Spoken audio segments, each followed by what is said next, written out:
Hello, this is Joe from Nerd in Korea. We are starting our budget interesting commanders number 4. So, this is where we go over some interesting commanders that are very budget, $2 and under, and then we look at some cards you may that want to put in the 99 that are also budget and kind of synergize with their strategies. Anyway, many commander tactics have become fairly mainstream. So I'm looking for commanders that have unusual abilities or make use of uncommon mechanics. So that's one main thing, I think, is that if you really focus on especially particular mechanics or uncommon abilities, what becomes budget is much wider, right? You have a whole lot of options that are maybe only budget because it's only really good in your deck, right? If you have something where it's like, you get a bonus for cascading. Averna gives a bonus to cascading. She's like under $1, even though it's an amazing ability, because it is very niche, right? So the more niche your deck is, the cheaper it's going to be. So that's a great starting point. While still good, their builds can be fairly easy to predict. That's the other side there. Is that if you're using kind of more common commanders, more common tactics, a lot of the cards, people will expect what you're going to do pretty easily. So if you want to surprise people, you don't want people knowing what's going on, definitely better use a different commander. So what does budget mean? I actually alluded to this already. So it can mean a lot of different things.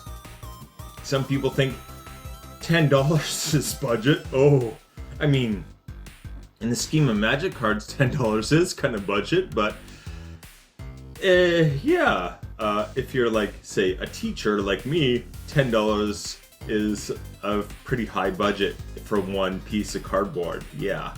Anyway, we are using the market price on TCG Player as our reference point, and we are looking for $2 and under.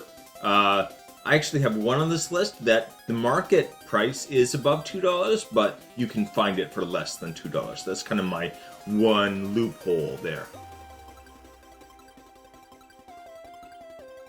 Okay, I'm up in the other corner now, and we are going to get started here.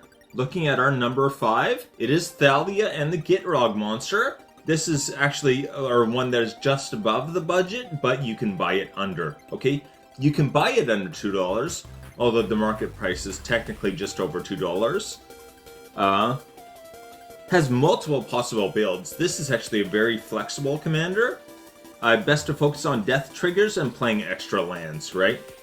The playing extra lands, the kind of ramp that this has built into it is huge.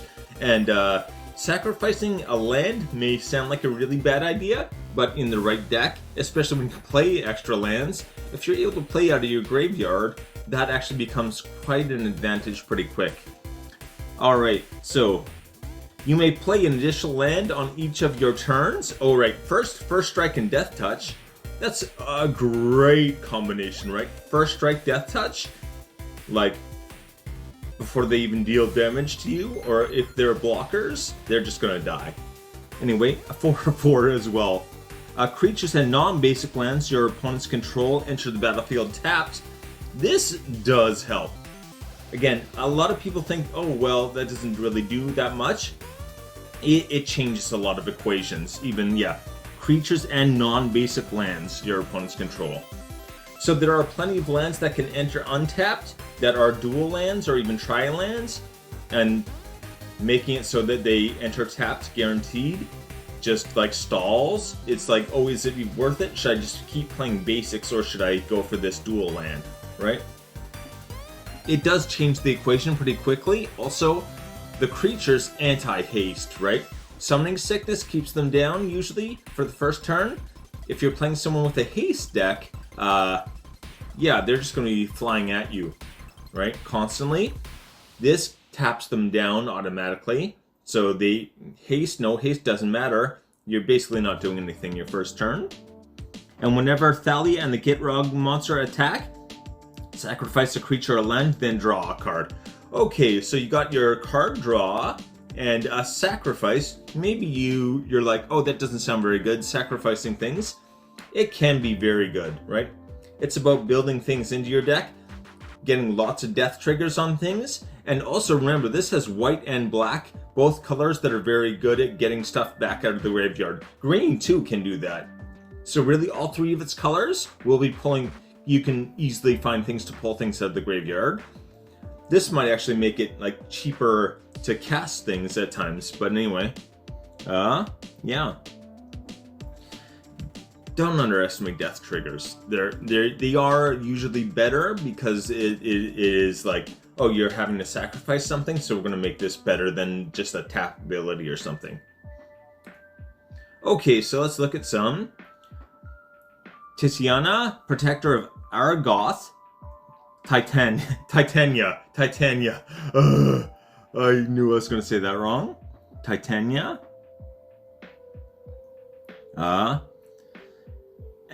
Return when it enters the battlefield, so its ETB is to return a land from your graveyard to your hand already. You're going to be able to use that. And whenever land you control is put into a graveyard from the battlefield, create a 5/3 elemental creature token.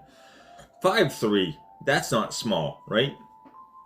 It would be lovely if it had something else, but green has lots of ways to like give everything trample and stuff like that. So you definitely want to have something like that in there. But yeah. Basically, if you can do some kind of elemental kindred, this could work very well for that. Gaia's Will. Until end of turn, you may play lands and cast spells from your graveyard. Okay, this is a suspend spell, so that's kind of the one major downside, is that you're going to have to put this down and wait for it to go off, right? If a card would be put into your graveyard from anywhere this turn, exile it instead. Not a big fan of that either, right? You don't want to attack with your commander that turn, basically, because you're going to end up exiling something. But yeah, being able to, even for the one turn, it may not sound like a lot, but even if just the Get Rog is out, you can take two things out of your graveyard and play them, right? Or two lands out of your graveyard and play them. So that's a great start. And then Felidar Retreat, I think is probably the most expected one here. Landfall. Okay, I forgot to mention before. Yeah, death triggers, landfall. That's probably what you want to do with this deck. Landfall is very powerful to begin with, but yeah. Anyway, you can create a 2/2 white cat beast creature token, or put a +1/+1 counter on each creature you control. Okay, that's only 69 cents. Making everything on your board very, very big, very quickly is not hard when you're getting 2 +1/+1s on all your creatures every turn, which you can do with this and the Get Rog monster, right? Just a very scary combination.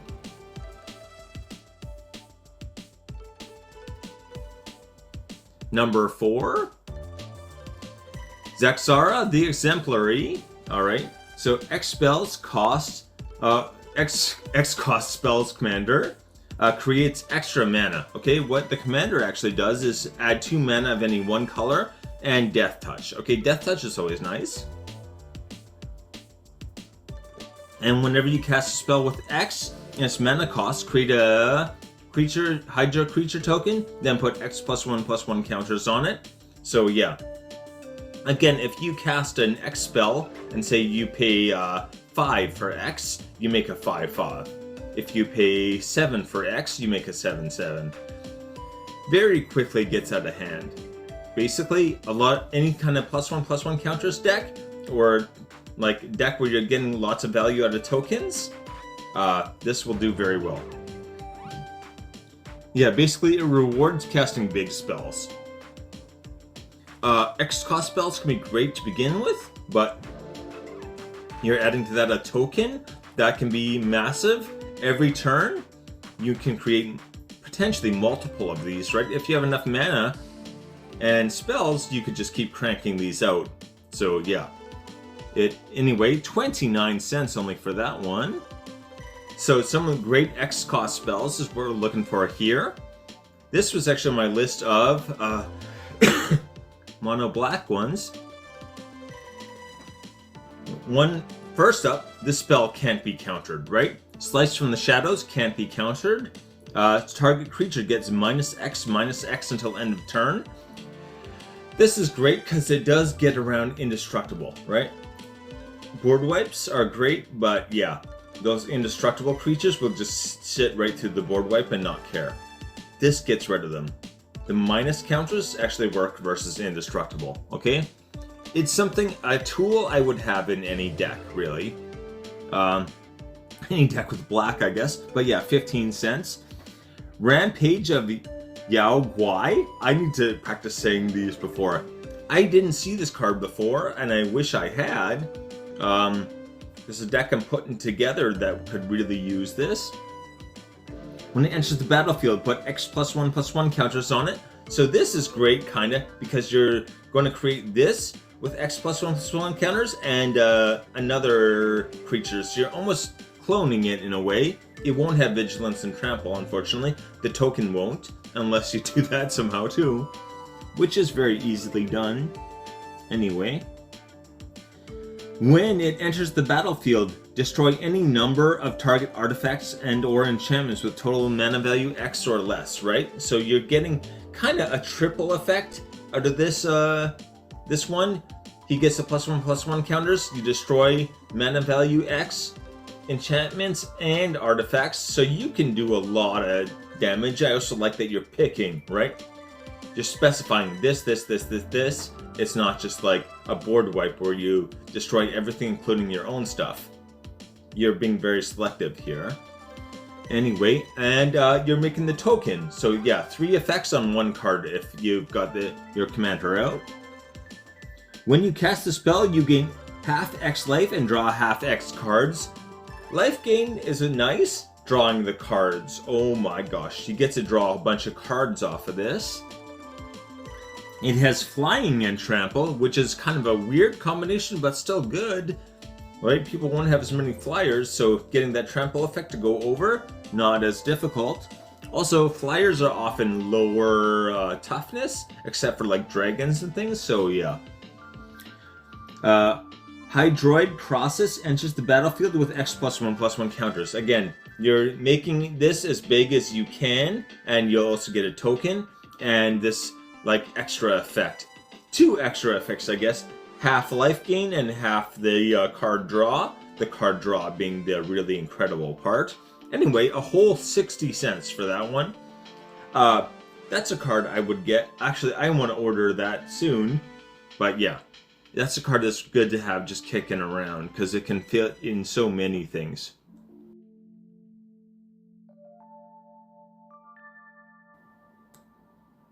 Number 3. Asmodeus the Archfiend. Yeah, for any of you D&D fans, there's Asmodeus. So instead of drawing cards, you're going to exile them as you draw them. Alright, they are considered drawn, so effects that, like, if you draw a card, your opponents take 2 damage, something like that, that would still work. So that's a very good synergy. Those are expensive cards, though, so they're not on my list. But if you've got something like that, great. Pay 3 black to draw 7 cards. Again, this lets you draw just 7 cards for 3 black mana. Black, one of the problems is usually having that card draw. He solves it, right? In a weird way, but he still solves it. Pay 1 black to return all cards exiled to your hand and lose that much life. Okay, so if you have 7 cards exiled, or maybe 8, probably, you can pay 8 life, 1 black mana, and put them all into your hand. You're just going to be like flush with options all game. Okay? 2 main strategies for this one, card draw and life loss. The card draw, I think, is the more pricey one, so yeah. Unless you've got blue, but mono black card draw options.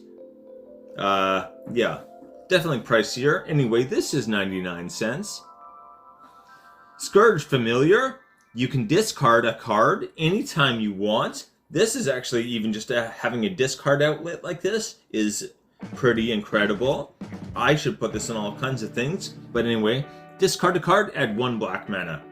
Again, you're going to have all these cards in your hand. At the end of your turn, you're going to have to discard anyway. You might as well get something for them, right? Throw them in your graveyard. You've got black. Hopefully a lot of ways to get things back out of your graveyard. and then you can just use all that mana to start casting a bunch of the spells that you've just drawn. You can pretty easily, the main thing you need to do is keep you need like lifelink and things like that to keep life coming in, so you can keep doing this like every turn, just draw a whole bunch of cards, discard, and then play, draw, discard, play. It's gonna, like, your mana value and your card draw engine are gonna be so huge compared to everyone else's that it will just, you'll outweigh the game. Anyway, Feast of Sanity. It deals 1 damage, and whenever you discard a card, it does 1 damage to any target, and you gain 1 life. Again, that life gain is very important here. I think life gain is usually meh. In this, it's like mana, basically, or card draw. Sorry, not mana. You can deal 1 damage to any target every time you discard. Again, if you don't have something like Scourge Familiar out, you're going to have to discard at the end of your turn. You might as well get some value, right? Even if you discard with his ability, you'd still be doing that. So if these two are out, you discard a card, you get a black mana, you gain 1 life, and you do 1 damage to anything you want. You're probably going to be discarding multiple cards, right? So let's say you discard 5 cards. 5 black mana, deal 5 damage to anything you want, 1 at a time, so you don't have to do it in a big group and, overkill something and then just waste the rest. So anyway, and gain 5 life. Anyway, okay. Necrotic Ooze. As long as Necrotic Ooze is on the battlefield, it has all activated abilities of all creatures in your graveyard. You're going to have a lot of stuff in your graveyard. This is going to be a really powerful thing without much planning, right? I'd like kind of like the minimal cards where you don't have to do a lot of setup or a lot of planning, right? And you're going to be able to get a whole bunch of value from it. So yeah, he is great for that. Anyway, he's 129. Scourge Familiar and Feast of Sanity are so cheap. Feast of Sanity especially, I'm like, how is that only 20 cents? Even Madness and things like that, you think those decks would drive the price up? But okay, whatever, I'm rambling.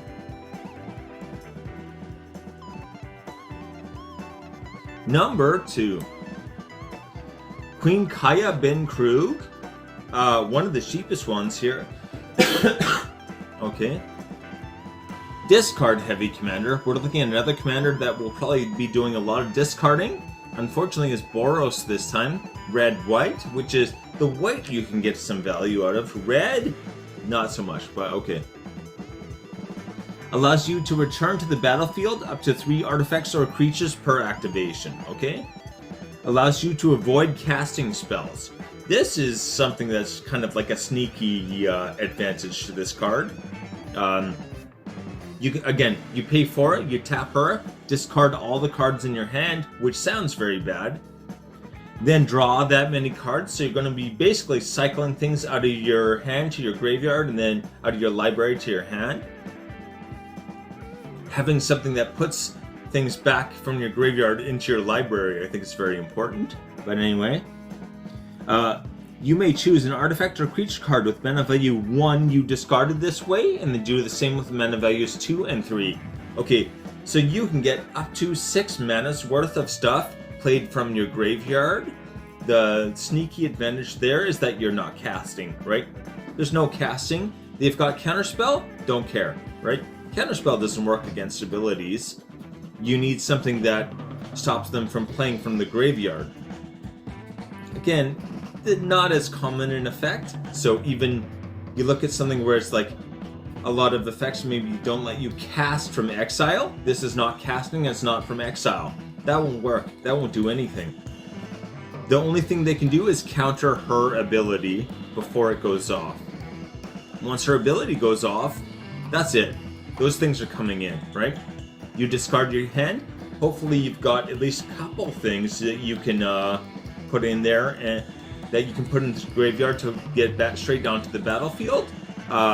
Again, one, you really only want 4 mana's worth is going to make it worthwhile, right? So if you have a 1 and a 3, you're good. If you have a 2 and a 3, that's even, you're saving mana. If you have a 1, 2, and a 3, you're saving 2 mana, right? So yeah, it requires more setup. Definitely some kind of scry effect or something that would be very nice here, but still and getting things back, your graveyard back to your library over and over, and then hopefully you can just keep doing that until the end of the game. Anyway, a whole 9 cents, crazy. High Noon. Okay, this is one that I think is great. It's the newest one on this list, I think. Well, maybe tied, but each player can't cast more than one spell each turn. This is where you're really taking advantage of that whole play from graveyard thing. You're activating abilities, you're playing from graveyard. Yeah, casting a spell, you'll probably cast one spell, but do you even want to cast more than one spell each turn? Maybe not, you know? It's not a big deal. Anyway, you can sacrifice it to deal 5 damage to any target. There's another advantage right there. But yeah, the not being able to cast spells is going to hurt everyone else a lot. And it's not great for you maybe, but it's not like... Once your commander's out, you kind of don't want to cast a lot of spells as much. So you're going to want 1 per turn is probably good. Anyway. Pre-war formal wear. When it enters the battlefield, return target creature card with mana value 3 or less from your graveyard to the battlefield and attach this to it. Again, so you cast this. There's going to be a lot of turns where you discard your hand and it probably has an extra 3 mana card, right? A creature card worth 3 mana. You might have 2 of them, so you have to choose one, and the other just goes to your graveyard. This lets you fish that back out. And most of your deck is going to be like 3 mana, 2 mana, 1 mana things. So the creatures that are 3 mana, you want to be able to, if they get killed, getting them back onto the battlefield right away is a definite bonus. So yeah. Anyway, 99 cents for that one. Especially if you can flicker this. It's crazy because as soon as you flicker it, you'll pull something else out of the graveyard and attach to it. And you can flicker it again and just keep pulling things out of your graveyard just for flickering. Anyway. And we've got Mishra, Excavation Prodigy for 15 cents. It does let you discard a card to draw a card, which might be useful, but meh, who cares? The main thing we're looking for is whenever you discard 1 or more artifact cards, add 2 red mana. This ability triggers only once each turn. So the once each turn is the downside there, but how often, even in this deck, I think 1 per turn, you're probably actually discarding 1, and even if you have 2 artifacts in your hand, 1 is going to get discarded, 1's going to get played, and then you can get the 2 mana. Having this extra 2 mana every turn is huge, right?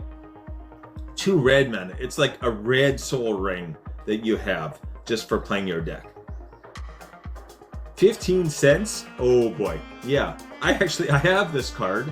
I think it's in my binder. It better be in my binder because this is one where it's like people think it's not good now and then in like 5 years see what happens to the cost.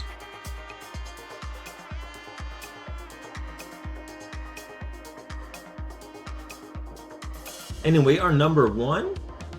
Oh, please hit like and subscribe. It helps a lot. It really does. Ezuri, Stalker of Spears. Spheres.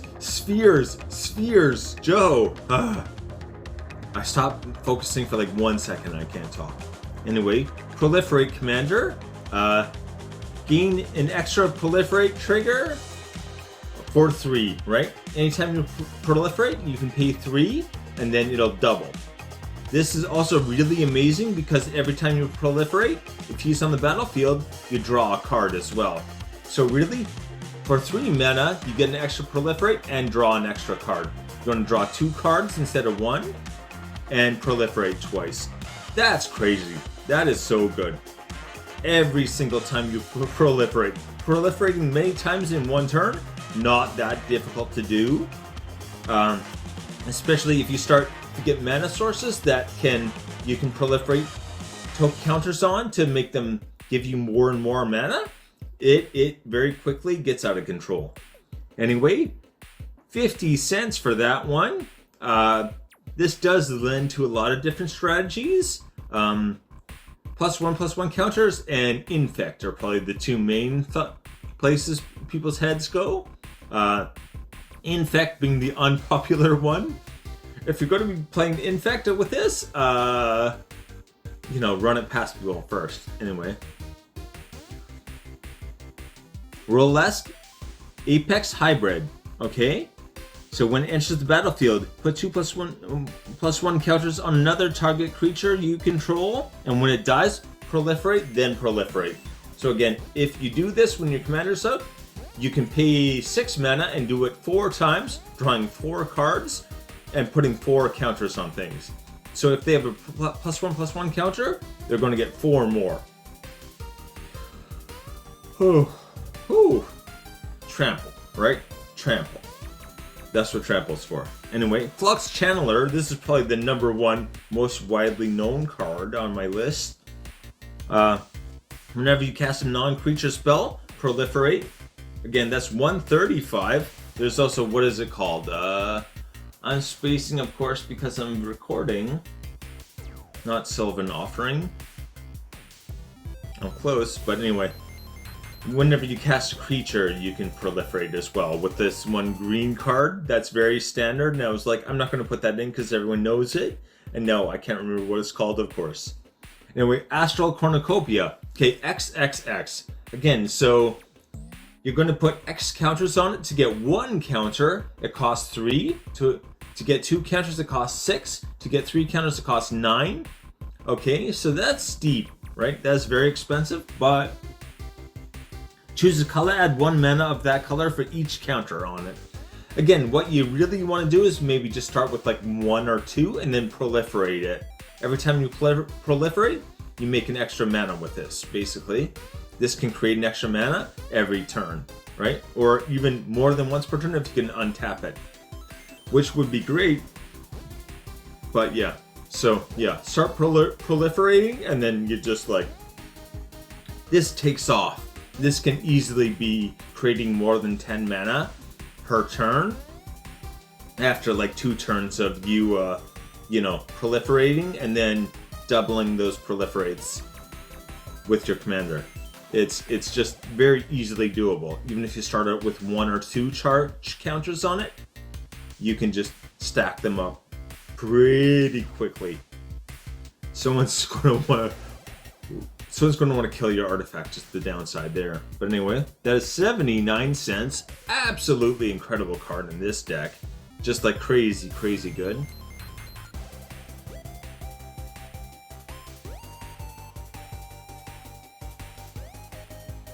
Okay, on to the list. Thalia and the Get Rog Monster, 222, but you can find it for less. Zaxara the Exemplary. I got this from Precon ages ago, 29 cents. Asmodeus the Archfiend, 99 cents.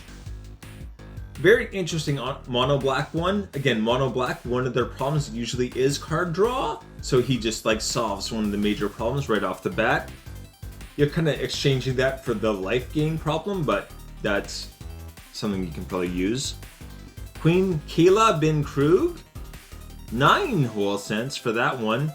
A lot of setup. Okay, this would require more setup than I usually like from a commander, but it could be extremely powerful. Ezuri, Stalker of Spear. I said spears again. Ah, damn it. Spheres, because I can do that with my mouth. Ezuri, Stalker of Spheres, 50 cents. Anyway, I'm just going to call it there. Take it easy.